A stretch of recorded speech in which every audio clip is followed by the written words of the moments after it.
কথা দি কথা ৰাখিলে মুখ্যমন্ত্ৰী হিমন্ত বিশ্ব শৰ্মাই চাকৰি নহয় ব্যৱসায়ৰে সংস্থাপিত হ'ব 25 সহস্ৰাধিক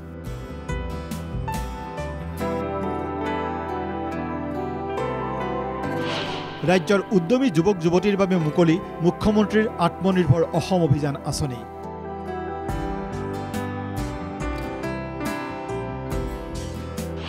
মুঠ 25,238 জন নিৰ্বাচিত উদ্যোগীক 75,000কৈ আৰ্থিক অনুদান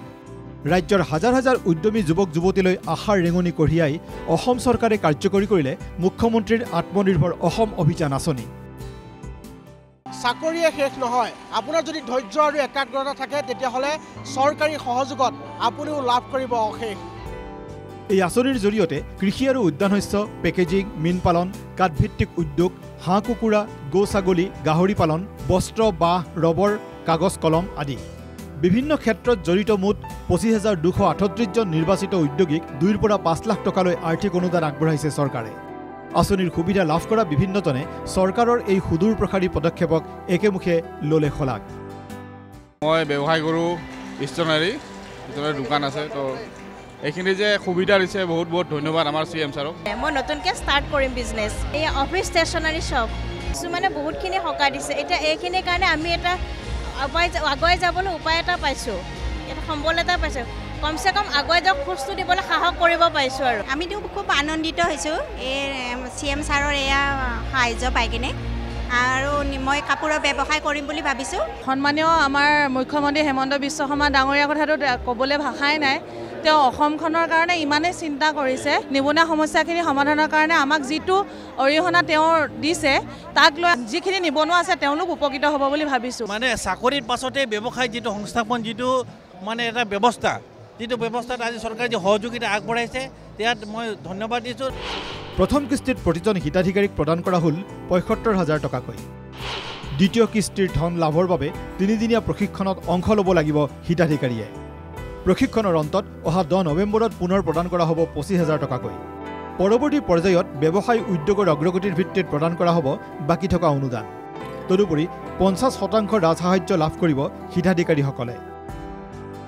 এই আঁচনিৰ সুবিধা লাভৰ বাবে সাধাৰণ আৰু বৃত্তিমূলক দুটা পৰ্যায়ৰ অৰ্হতা নিৰ্ধাৰণ কৰিছে চৰকাৰে ক'লে উদ্যোগ বাণিজ্য বিভাগৰ মন্ত্ৰী বিমল বৰাই আজি আমাৰ এই যি 2 লাখ টকা আৰু 5 লাখ টকা 2 লাখ টকা সাধাৰণ দক্ষতা থকা উদ্যমীসকলক আমি দিম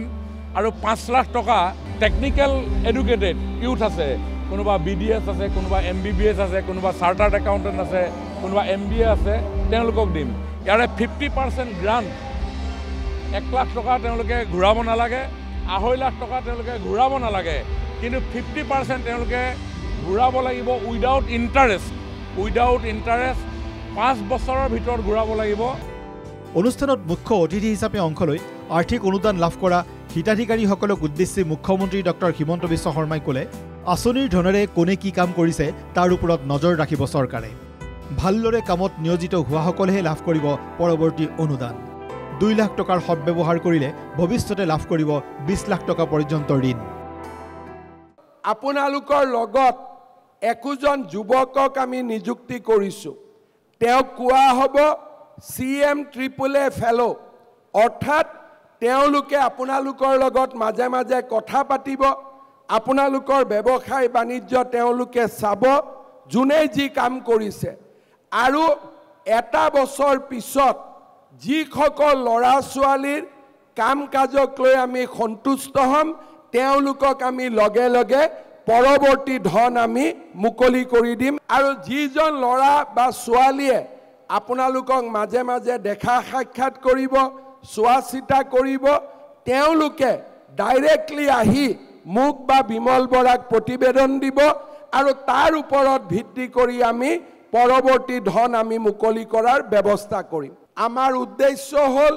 যে আজি যিসকলে 2 লাখ টকা পাবলৈ সক্ষম হ'ব তেওঁলোকৰ যাত্ৰা 2 লাখ টকাত শেষ হৈ যাব নালাগে তেওঁলোকে যাতে পৰৱৰ্তী দিনত প্ৰধানমন্ত্ৰী মুদ্ৰা আঁচনিৰ জৰিয়তে বেংকৰ পৰা 20 লাখ টকালৈকে লোন ল'ব পাৰে লগতে মুখ্যমন্ত্ৰীজনৰ ঘোষণা সৰ্বমুঠ 2 লাখ যুৱক যুৱতীক এই আঁচনিত সামৰি লোৱাৰ লক্ষ্য চৰকাৰৰ অহা 5 অক্টোবৰত পুনৰ ৭৫,০০০ নতুন আবেদনৰ বাবে মুকলি হ'ব পৰ্টেল। অহা মাহৰ 5 অক্টোবৰ তাৰিখে আমি আবেদনৰ পৰ্টেল মুকলি কৰি দিম যাতে আৰু ৭৫,০০০ হিতাধিকাৰীক আমি অতি সোনকালে এই ধন আমি মুকলি কৰি দিব পাৰোঁ। আমাৰ লক্ষ্য 2 লাখ ল'ৰা ছোৱালীক আমি সৃষ্টি কৰা।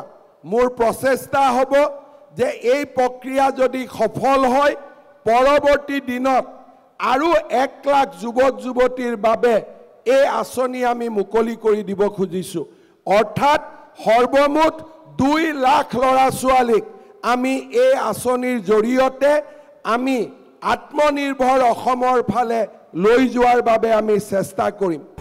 নিজৰ উদাত্ত ভাষণৰ মাজতে যুৱ প্ৰজন্মক উদ্দেশ্যি মুখ্যমন্ত্ৰীৰ অনুপ্ৰেৰণামূলক আহ্বান,